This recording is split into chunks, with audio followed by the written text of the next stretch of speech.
Welcome back, everybody, for another deep dive. This time we're exploring Amber Ray's Choose Wonder Over Worry. Ooh, I like that title. And we're going to really get into worry, wonder, and even addiction. Yeah, those things that we all kind of deal with. Definitely. Things that can really hold us back. Yeah, absolutely. So Ray starts off, and she's very open right away about her own experience with addiction. Yeah. Specifically Adderall addiction. Mm-hmm. And, talking about how she was using it to kind of cover up insecurities, Right. boost performance, and of course it kind of spiraled from there. Yeah. Sleepless nights, racing heart, chasing that high, and then that crash. Mm-hmm. And the come down. Yeah, and it's interesting. She actually uses the word scar to describe like the effect of each pill. Oh, wow. So, not even just the physical effects, but really the emotional ones too. Yeah, it's like almost punishing yourself in a way. Right. It's like self-sabotage. Yeah. And that's something that really resonated with me, this idea of like when we start to sense our own potential, it can be scary. It Absolutely. can be really frightening. And so we can end up kind of like sabotaging ourselves, Right. whether it's through these substance abuses or, even more subtle behavioral addictions. Absolutely. It's like our brains are just wired to avoid anything that feels dangerous or uncertain. Right. And sometimes that danger is our own potential. Oh, that's interesting. It's like stepping into the unknown, and that can be terrifying. So we cling to the familiar, Yes. even if it's holding us back, right? Exactly. So we turn to workaholism or obsessive relationships. Mm-hmm. We're just endlessly scrolling, Yes. Like getting lost in that social media scroll Yeah, anything to distract ourselves. to avoid facing those feelings. Right, and those feelings are usually, Like inadequacy. yeah, or fear, Mm-hmm. And it makes me think about Johann Hari's work on addiction. Oh, yeah. He talks about how the opposite of addiction isn't sobriety, Interesting. it's connection. Oh, I like that. And Ray kind of echoes that too, She talks about the power of connection, genuine human connection, Right. as part of her recovery. So it's not just about like willpower, Right.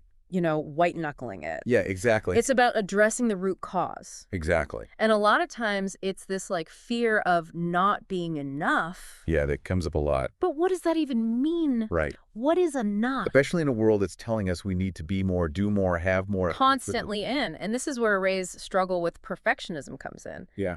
She was conditioned to believe that her worthiness was tied to her achievements, Right. her appearance, Mhm. all these externals. Like her worth was based on what she did, Yeah, not who she was. right. And that's such a trap. It is a trap. So easy to fall into. So easy. It's like Ray talks about constantly keeping score, Yeah, like ticking off accomplishments to prove her value. right. It's exhausting. It is. And it's never enough. It's never enough. There's always something else to achieve. Always something else to strive for. Exactly. And it's interesting how Brene Brown's research on perfectionism kind of sheds light on this. Oh, yeah.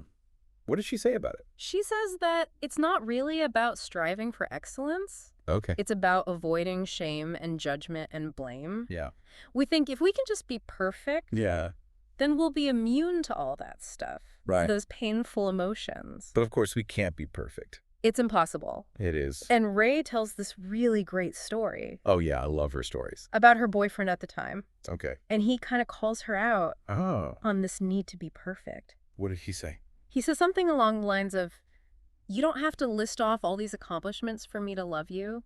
Wow. I love you for you, Yeah. imperfections and all. Oh, that's powerful. And I think for her, that was a real wake-up call, Yeah. just to kind of like snap out of it. Right. To realize that her worth wasn't dependent on all of that. Exactly. On those external achievements. Mm-hmm. And it really highlights the lie at the heart of perfectionism, right? Yeah. That our worthiness depends on external validation, Mhm.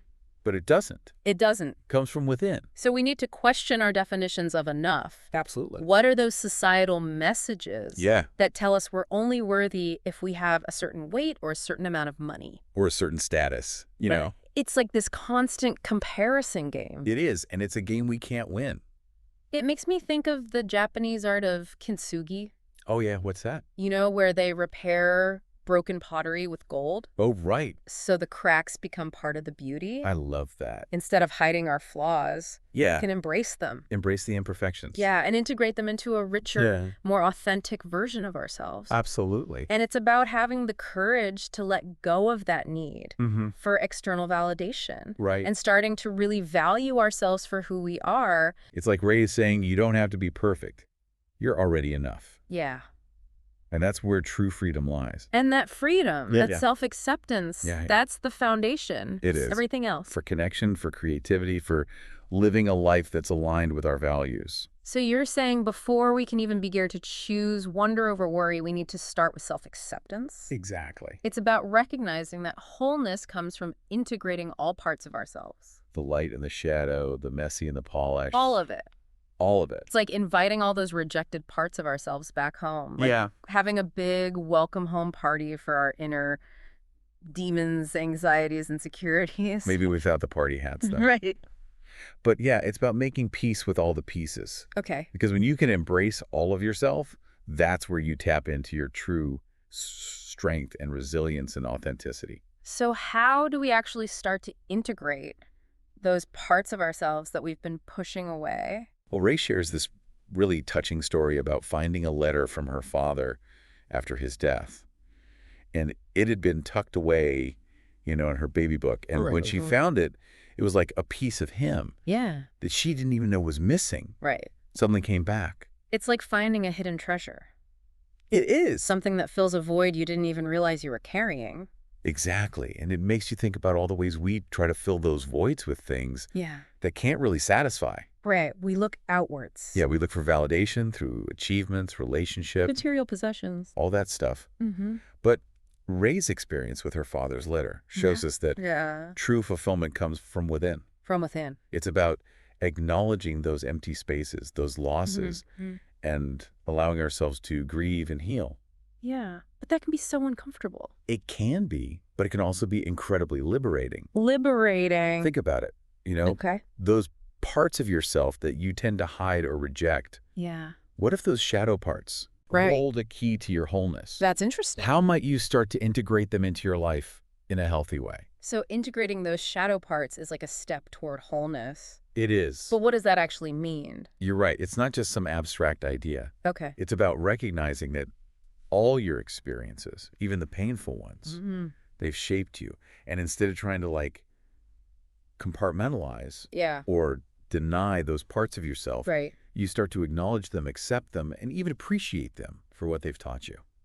Okay, so it's not about erasing the past or pretending those difficult experiences didn't happen. Yeah. It's about weaving them into the tapestry of your life, Yeah. seeing how they've contributed to who you are today. Precisely. Okay. Wholeness isn't about achieving some perfect state of being. Right. It's about recognizing that all of you, the light and the dark, the messy and the polished, Yeah.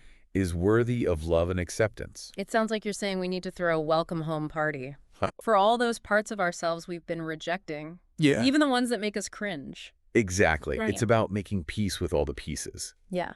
Because when you can embrace all of yourself, that's when you tap into a wellspring of strength, resilience, authenticity. So how does this all connect to the idea of choosing wonder over worry? Well, when you're constantly battling those inner demons, Right. you don't have much energy left for wonder. Yeah, that makes sense. Worry without wonder can be paralyzing. Okay. But wonder without worry can be reckless. Oh. It's like the wisdom traditions teach us. Mm-hmm. You need both. Both. It's the union of opposites. So if you're so worried about failing, you'll never take the risks necessary to experience something truly amazing. Exactly. Okay. It's about finding that balance, that integration of worry and wonder that allows you to move through the world Yeah. with both courage and discernment. So how do we actually do that? Well, Ray offers some practical steps. Okay. And a lot of it comes down to self-awareness. Paying attention to your thoughts, your feelings, your behaviors, and noticing when you're falling into those old patterns. So becoming a detective of your own mind. Yes. Noticing those triggers and patterns that lead you down those unhelpful paths, Right. and then finding healthy ways to process those emotions. Okay.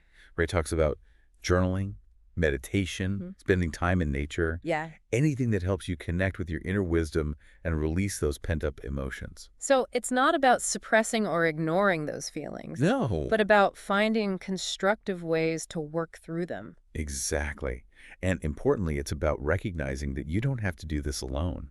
Oh, that's good. Reaching out for support from a therapist, a trusted friend, a support group can make all the difference. It really can. Sometimes, just having someone to talk to share your struggles with, can help you feel less alone Yeah. and more empowered to make positive changes. It's like building a support system, a network of people who can hold space for you, help you navigate those challenges. Because the journey towards wholeness isn't always easy. Right. There will be bumps in the road, setbacks, moments of doubt. It's like learning to walk again. Yeah. You might stumble and fall a few times, Oh, well. but eventually you find your balance. You do. And you start moving forward with more confidence. That's a great analogy. Thanks. It's about being patient with yourself, Yeah. celebrating the small victories, and remembering that every step forward, no matter how small, is a step in the right direction. And it's about having the courage to choose wonder, even when things feel uncertain or scary. Ray ends her book with this beautiful invitation to embrace the unknown, Yeah. to step into the fullness of who we are, and to trust that the life we're intending is already on its way. It's like she's saying, just let go, just surrender to the flow. But that's so hard It is. to let go of that control. Right, because we think we need to control everything. Yeah, and to trust that things will work out. Exactly. But what if those worries are actually blocking the very things that... That you're hoping to manifest. Yeah, exactly. Persisting. What if by clinging so tightly to those fears, you're actually preventing wonderful things from happening? Wow. Okay, so we need to create space Yes. for wonder to enter our lives. Exactly. And that surrender, Yeah. that willingness to embrace the unknown, that's where the magic happens. That's where the magic happens. Where we open ourselves up to experiences and opportunities That we could never have imagined. that we couldn't have even dreamed of. So as we wrap up this deep dive into Amber Ray's Choose Wonder Over Worry, Yeah. what are some key takeaways you hope our listeners will kind of carry with them? Well, I hope they remember that they are already enough, just as they are. Yes. That their worthiness isn't dependent on, External achievements. yeah, all that external stuff. Right. It's an inside job. It's an inside job. And those addictive patterns, whether it's substances or behaviors, they're often just a way of trying to numb the fear of not being enough. Exactly. So true freedom comes from Facing those fears. embracing those imperfections. Yes. Connecting with our authentic selves. Absolutely. It's about recognizing that wholeness isn't some distant destination. Right. It's a journey we're all on. It's a journey. And that journey begins with self-acceptance. Self-acceptance. Embracing all those messy, beautiful parts of ourselves. So Ray is giving us permission to come home to ourselves. Yes. To finally take off that heavy backpack, filled with those worries and anxieties, and to step into the fullness of who we are. And from that place of wholeness, Yeah. we can finally start to choose wonder. Choose wonder. We can approach challenges with curiosity, embrace the unknown, and trust that even in the midst of uncertainty, there's always something to be grateful for. It's like shifting from a mindset of scarcity to a mindset of abundance, Beautifully put. from a place of fear to a place of love. Yes, and if you could fully embrace that belief that you are already enough just as you are, Yeah. what might become possible in your life? What might become possible? That's such a powerful question. It is. I encourage everyone listening to take some time to reflect on that, to journal about it.